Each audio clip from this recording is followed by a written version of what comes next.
अस्सलाम वालेकुम students, hope you are doing well. जैसे कि आपको मालूम है कि हमने एडजस्टिंग एंट्रीज के ऊपर लेक्चर बनाया था और एडजस्टिंग एंट्रीज के बाद हमने एडजस्टिंग एंट्रीज को इनकम स्टेटमेंट और बैलेंस शीट के साथ किया था। आज का जो हमारा लेक्चर है इसके अंदर हमने क्वेश्चन लिया है फर्स्ट ईयर कॉमर्स के पास पेपर से। ईयर है आपके पास 1990 का और इस क्वेश्चन के अंदर स्टूडेंट्स हम without adjustment adjusted trial balance के साथ इनकम स्टेटमेंट और बैलेंस शीट बनाना सीखेंगे। तो देखते हैं कि हमें वो क्वेश्चन में क्या डेटा दे रहा है और हमें उसकी ट्रीटमेंट किस तरीके से करनी है। तो क्वेश्चन पढ़ते हैं। कह रहे हैं the following balances have been taken from the adjusted trial balance of Al Mukhtar and company prepaid on December 31 1989। Al Mukhtar company का ट्रायल बैलेंस है जो कि एडजस्ट करके दिया हुआ है, यानी कि एडजस्टमेंट हो चुकी है, आपको एडजस्टमेंट करने की नीड नहीं है। तो डेबिट साइड पर भी कुछ बैलेंसेस हैं और क्रेडिट साइड पर भी कुछ बैलेंसेस हैं।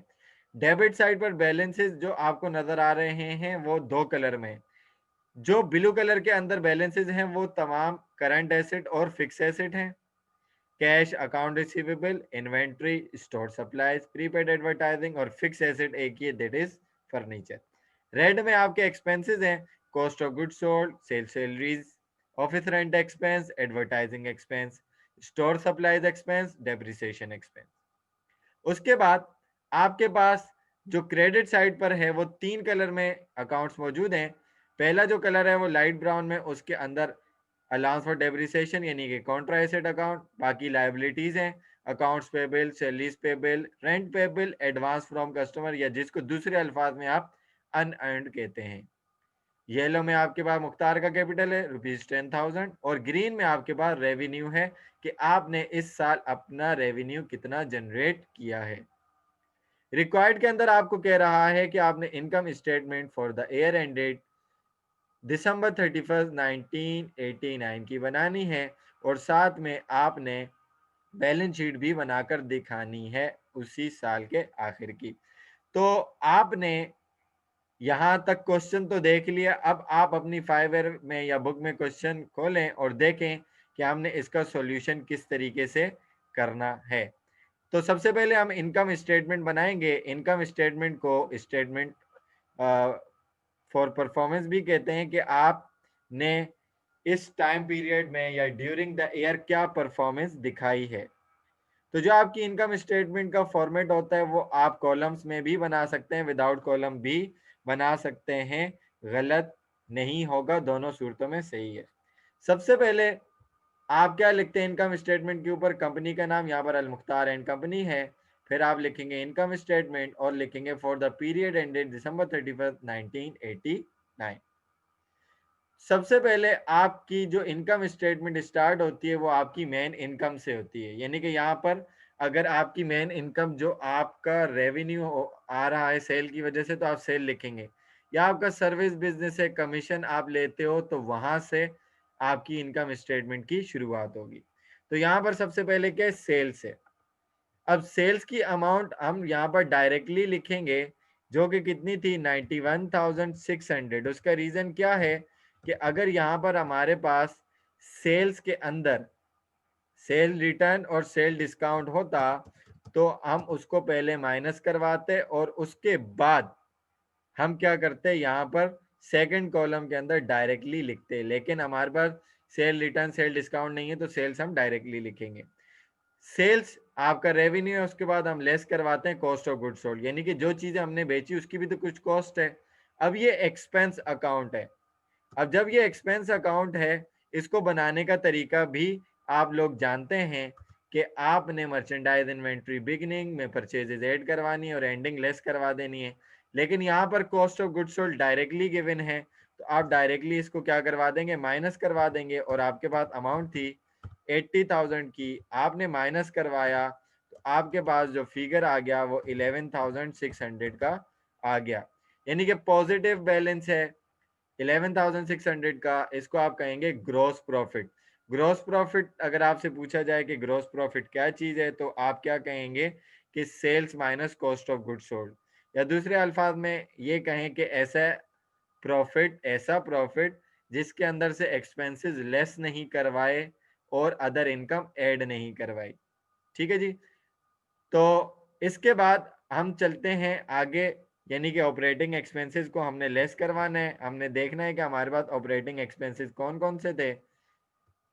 तो हमारे पास यहाँ पर जो ऑपरेटिंग एक्सपेंसेस है, क्योंकि सारी चीज़ें एडजस्टेड हैं, तो आपको कोई चीज़ एडजस्ट करने की नीड नहीं है, आप डायरेक्टली चीज़ों के फिगर पुट करते जाएंगे। तो सबसे पहले आपके पास जो एक्सपेंस है वो है सेल्स सैलरीज।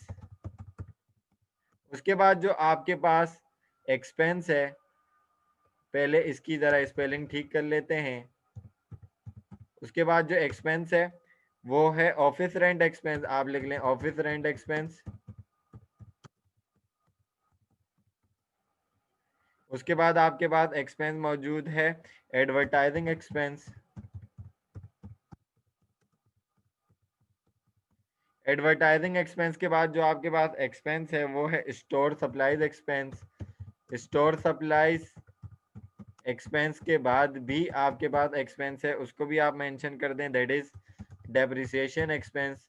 जो आपकी वैल्यू गिवन थी फर्नीचर के लिए, यहाँ पर आप नाम आगे लिख भी सकते हैं, डेप्रिसिएशन एक्सपेंस फॉर फर्नीचर। आप आगे ऐसे नाम भी लिख सकते हैं, मशीनरी है, बिल्डिंग है, फर्नीचर है। तो यहाँ पर आपके तमाम एक्सपेंसेस खत्म हो चुके हैं। इनको आप टोटल करेंगे और देखेंगे कि आपके टोटल एक्सपेंसेस कितने आते हैं। तो टोटल ऑपरेटिंग एक्सपेंसेस, तो जब आप टोटल करेंगे तो आपके पास फिगर आ जाएगा। सबसे पहले हम इनके अपने फिगर लिख लेते हैं। सेल सैलरीज की अगर बात करें तो 4000 इसका फिगर था। उसके बाद हम बात करें ऑफिस रेंट एक्सपेंस की, तो हमारे पास इसका जो फिगर था वो 1200 रुपीज़ का था। उसके बाद अगर हम बात करें एडवर्टाइजिंग एक्सपेंस की, तो हमारे पास उसका जो फिगर है वो फिगर है 1000 रुपीज़ का। तो एक्सपेंसेस आपके पास इतने ज़्यादा नहीं हैं, 1000 रुपीज़ आपने यहाँ पर लिख दिया। उसके बाद आप नेक्स्ट आ गए स्टोर सप्लाईज की तरफ। स्टोर सप्लाईज तो आपके पास बहुत कम है 200 रुपीज़ की। और उसके बाद आप आ जाएं लास्ट डेप्रिसिएशन एक्सपेंस पे, दैट इज रुपीज़ 1000। 1000 रुपीज़ का डेप्रिसिएशन एक्सपेंस है। इसको टोटल करेंगे, टोटल ऑपरेटिंग एक्सपेंस 4 5 6 7 7200 आपके पास आ जाएगा। और ब्रैकेट में आप लिखकर माइनस करवा देंगे 7200 रुपीज़। और जब आप माइनस करवाएंगे ग्रॉस प्रॉफिट में से, तो ग्रॉस प्रॉफिट आपका ज़्यादा है, अदर इनकम है नहीं, तो आपका फाइनली फिगर आ जाएगा 4200 रुपीज़ का, जिसको आप कहेंगे नेट प्रॉफिट। जिसको आप कहेंगे नेट प्रॉफिट, यानी कि आपकी परफॉर्मेंस इतनी रही, आपका फाइनल रिजल्ट आपके पास आ चुका है। इस 4200 को हमने जब निकाल लिया है, बस यही इंफॉर्मेशन हमें बैलेंस शीट के लिए रिक्वायर्ड थी। बाकी कोई भी अकाउंट इसमें से हमारे पास से बैलेंस शीट में जाने वाला नहीं है। तो इसके बाद हम चलते हैं बैलेंस शीट की तरफ। हमारा नेट इनकम का जो बैलेंस है वो आ चुका है। यहाँ से इस पार्ट के अंदर देखें तो ये रेड, ये जो हमारा एडजस्टेड ट्रायल बैलेंस है ये रेड, और ये जो ग्रीन है ये ख़त्म हो चुका है। तो अब हमने येलो, ब्राउन और इसका यानी कि एसेट, लायबिलिटीज़ एंड इक्विटीज़ का हिसाब किताब करना है और देखना है कि हमारी बैलेंस शीट कैसे बनेगी और मैच होगी या नहीं। तो जब आप बैलेंस शीट बनाते हैं स्टूडेंट्स, तो सबसे पहले कंपनी का नाम लिखते हैं, that is Al Mukhtar and company. उसका बैलेंस शीट को स्टेटमेंट ऑफ फाइनेंशियल पोजीशन भी कहते हैं, कि आपकी at the end of the year क्या पोजीशन है, आप कहाँ पर खड़े हो।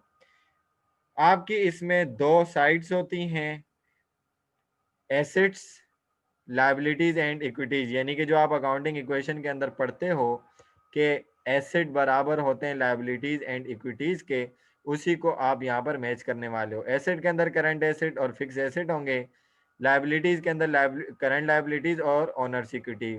लॉन्ग टर्म लायबिलिटीज भी होती हैं लेकिन इस क्वेश्चन में नहीं है, तो हमने उसका कॉलम ऐड नहीं किया। करंट एसेट अगर देखें तो सबसे पहले आपके पास यहाँ पर जो करंट एसेट मौजूद है वो है कैश। कैश के बाद आपके पास मौजूद है अकाउंट्स रिसीवेबल, तो आप लिख लें अकाउंट रिसीवेबल। अकाउंट रिसीवेबल के बाद आपके पास जो करंट एसेट है वो है मर्चेंडाइज इन्वेंट्री, आप लिख लें मर्चेंडाइज इन्वेंट्री, जो आपके पास बच गया था, क्योंकि कॉस्ट ऑफ गुड्स सोल्ड तो आपको डायरेक्टली निकाल कर दे दिया गया और ट्रायल बैलेंस आपका एडजस्टेड था। जो आखिर में बचा वो क्या हो गया, इन्वेंट्री एंडिंग, जो अगले साल का ओपनिंग बचेगा। ठीक है जी। उसके बाद आपके पास जो करंट एसेट है वो स्टोर सप्लाईज। उसके बाद आपके पास करंट एसेट में है प्रीपेड एडवर्टाइजिंग, एडवांस पेमेंट आपने की थी तो उसका बैलेंस है प्रीपेड एडवर्टाइजिंग एडवर्टाइजिंग। उसके बाद आपके पास कोई भी करंट एसेट नहीं है तो आप टोटल कर लेंगे, total current assets, total current assets. तो सबके हम फिगर लिख लेते हैं। कैश का आपके पास जो फिगर है, कैश का फिगर है आपके पास 600। उसके बाद अकाउंट रिसीवेबल की बात करें, अकाउंट रिसीवेबल की जो हम अमाउंट लिखेंगे वो डायरेक्टली लिख देंगे, क्योंकि हमारे पास यहाँ पर बैड डेट्स मौजूद नहीं है। बैड डेट्स अगर हमारे पास होता तो हम बैड डेट्स को लेस करवाते, उसके बाद ही हम लिखते। मर्चेंडाइज इन्वेंट्री की बात करें तो मर्चेंडाइज इन्वेंट्री एंडिंग जो आपके पास है वो 6000 है। उसके बाद आपके पास स्टोर सप्लाईज हैं, स्टोर सप्लाईज का फिगर आपके पास 300 का है, आप लिख देंगे 300। उसके बाद प्रीपेड एडवर्टाइजिंग का जो बैलेंस है या फिगर है वो है आपके पास 4000 का। तो इसको जब हम टोटल करेंगे तो आपके पास टोटल करंट एसेट 10, 11 और 12,400 आ जाएगा। टोटल करंट एसेट 12,400 के आपके पास आ चुके हैं। इसी तरीके से फिक्स एसेट की तरफ चलें तो फिक्स एसेट के अंदर हमारे पास एक ही फिक्स एसेट था, दैट इज फर्नीचर। लेकिन फर्नीचर की अमाउंट हमने डायरेक्ट नहीं लिखनी है, क्योंकि उसके ऊपर डेप्रिसिएशन भी था, उसका अलाउंस था, वो हमने माइनस भी करवाना है। फर्नीचर की अपनी अमाउंट थी 10,000, उसकी जो कॉस्ट थी वो 10,000 थी, लेस करवा देंगे आप अलाउंस फॉर डेप्रिसिएशन, क्योंकि ये कॉन्ट्रा एसेट अकाउंट है, ये माइनस होगा तो आपके एसेट की बुक वैल्यू आ जाएगी। जो आपके पास फिगर था अलाउंस फॉर डेप्रिसिएशन का वो क्रेडिट साइड पर मौजूद है, दैट इज 4000। आपके पास यहाँ पर आ जाएगा फिगर किस चीज़ का, टोटल फिक्स एसेट्स का, टोटल फिक्स्ड एसेट्स का। तो total fix asset 10,000 minus 4000 is equal to 6,000 rupees. तो 6,000 रुपीज़ आपके पास आ चुके हैं फिक्स एसेट के। यहाँ से आप नीचे जाएंगे और टोटल करेंगे कि आपके पास टोटल एसेट्स कितने के मौजूद हैं। तो टोटल एसेट्स जब आप करेंगे तो बहुत ही आसान से फिगर हैं, 12,000 और 6,000 आपके पास 18,000 होता है, 18,400 आपके पास टोटल एसेट मौजूद है। आपकी ये पोजीशन है। अब देखते हैं इक्विटी साइड आपके पास बैलेंस आती है या नहीं। करंट लायबिलिटीज की तरफ चलें तो सबसे पहले आपके पास अकाउंट्स पेबल है, तो आप लिख देंगे अकाउंट्स पेएबल। अकाउंट्स पेबल के साथ साथ अमाउंट भी लिख दूं तो 1,400 की आपके पास अमाउंट है। और उसके बाद आपके पास सेल सैलरीज पेबल हैं, ये भी करंट लायबिलिटी है, सैलरीज पेबल जो कि आपने देनी है। उसके बाद सैलरीज पेबल आपके पास है 300 रुपीज़। सैलरीज पेबल के बाद जो आपके पास अकाउंट है वो है रेंट पेबल। रेंट भी आपने नहीं दिया था, वो भी आपके ऊपर लायबिलिटी है। रेंट पेबल आपके पास जो फिगर है वो है 200 रुपीज़ का, तो 200 रुपीज़ आप लिखेंगे। उसके बाद advance from customer, advance from customer unearned कर लें आप, बात एक ही है। तो जब तक आप सर्विस नहीं देंगे आपकी वो इनकम नहीं कहलाएगी। तो ये आपके पास है 2,300 रुपीज़। तो यहाँ पर हम टोटल कर लेंगे कि हमारे पास टोटल लाइबिलिटीज़ कितनी हैं, या टोटल करंट लाइबिलिटीज़ आप कह लें, क्योंकि लॉन्ग टर्म लाइबिलिटीज़ तो है नहीं। तो टोटल लाइबिलिटी जब आप करेंगे 1 और 2, 3 और 3 3 और 4, 4,000, 200, ये आपके पास फिगर आ जाएगा 4200 रुपीज़ का। ये आपके पास करंट लाइबिलिटीज़ मौजूद हैं। इसके बाद ऑनर सिक्योरिटी के अंदर चलें तो ऑनर सिक्योरिटी के अंदर हम सबसे पहले लिखते हैं कैपिटल। मुख्तार्स कैपिटल, मुख्तार का जो कैपिटल है वो हमारे पास मौजूद है 10,000 रुपीज़ का।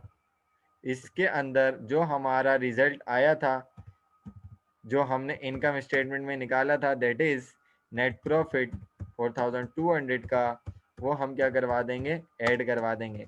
अगर हमारे पास लॉस होता तो हम लॉस को लेस करवा देते, लेकिन ये प्रॉफिट है, ऐड करवाएंगे तो हमारी इक्विटी जो है वो इंक्रीज कर जाएगी। तो इसको जब हमने ऐड करवाया तो हमारे पास टोटल इक्विटीज़ या टोटल ऑनर इक्विटीज़ का जो बैलेंस आया वो कितना आ गया, 14,000। Total owners equity is equal to 14,000 rupees, sorry 14,200 rupees. इसके बाद हम कर लेंगे total assets, sorry total equities.